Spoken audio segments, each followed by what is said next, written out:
helium-filled messengers of hope.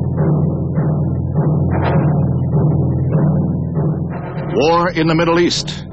Israeli forces drive spearheads across the Sinai Peninsula, west to the Suez Canal, south to the entrance of the Gulf of Aqaba, breaking the blockade, capturing the west bank of the Jordan River, and occupying the old city of Jerusalem. The first crippling blow came early in the four-day war, when the Arab Air Force was destroyed on the ground in air raids on 25 bases in 3 countries, Egypt, Jordan, and Syria. Israel's new defense minister, General Moshe Dayan, hero of the 1956 Sinai campaign, was instrumental in mapping his nation's battle plan.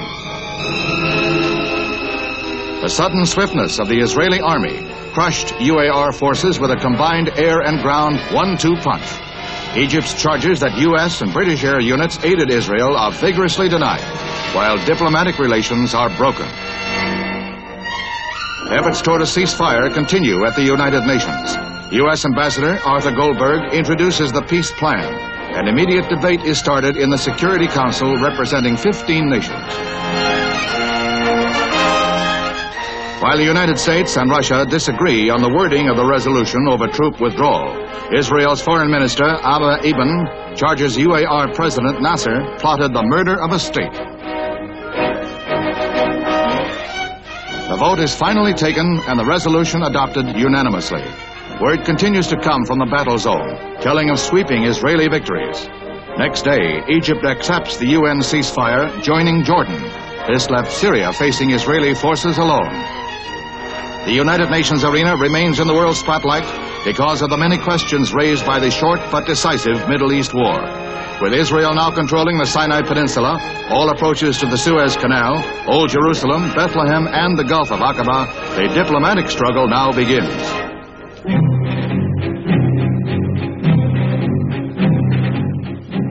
Trouble among the emerging nations, as buses line up to carry civilian volunteers to Nigerian army recruiting centers. Some 10,000 citizens answered their government's call to arms. Nigeria's rebel eastern state, the Republic of Biafra, declared its independence, setting off an unofficial war. Even women leave their homes and jobs to volunteer for military service. Nigeria is attempting to regain the breakaway state and declared that if necessary, Biafra will be crushed by force. Time was when a bank was for the deposit or withdrawal of cash. Nowadays in New York State, it's the spot to go for some legal gambling. Early birds line up to buy the $1 state lottery tickets, a $1 million gamble to benefit education. It's a monster monthly raffle. Prizes total $300,000 with 240 tickets drawn for each million sold.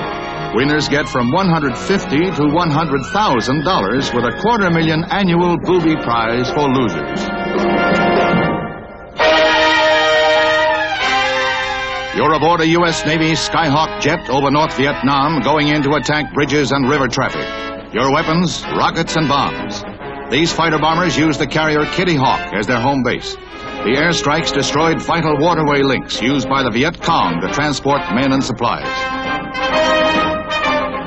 2 bridges are wiped out, while several small boats are also accounted for. In one day recently, these jets flew over 125 attack missions on North Vietnamese targets.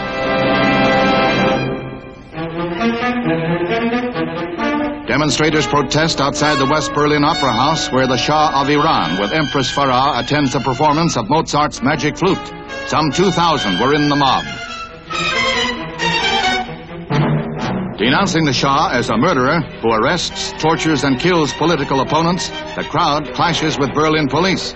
1 student was killed, another 44 injured, including 20 policemen. 47 people were arrested and jailed. Riots have accompanied the 10-day state visit of the Shah in every West German industrial and tourist center to which he has gone.